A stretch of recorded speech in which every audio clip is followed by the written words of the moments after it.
আসসালামু আলাইকুম বন্ধুরা, আল্লাহর ঘর কাবা শরীফ, সুবহানাল্লাহ, মাশাআল্লাহ। দেখেন বন্ধুরা, কাবা শরীফের সামনে যে ছোট্ট একটা মিনার মতো দেখতে পাচ্ছেন, গ্লাসের ভিতরে রাখা আছে।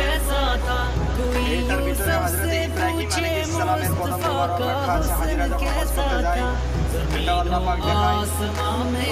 আল্লাহ পাক কাকে পছন্দ করে, আল্লাহ পাক তাকে নিয়ে যায় হজ করার জন্য। আল্লাহ পাক সকল হাজিরা হজকে কবুল করুক। আল্লাহ পাক সকল মুসলমানদেরকে নিয়ে যান আল্লাহর ঘরকে তওয়াফ করার জন্য।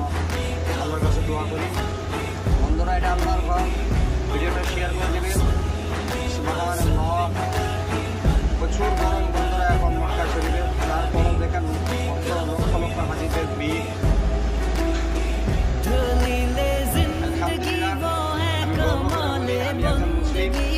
আল্লাহ পাক আমাকে মুসলমানের ঘরে জন্ম দিয়েছে। সুবহানাল্লাহ, মাশাআল্লাহ।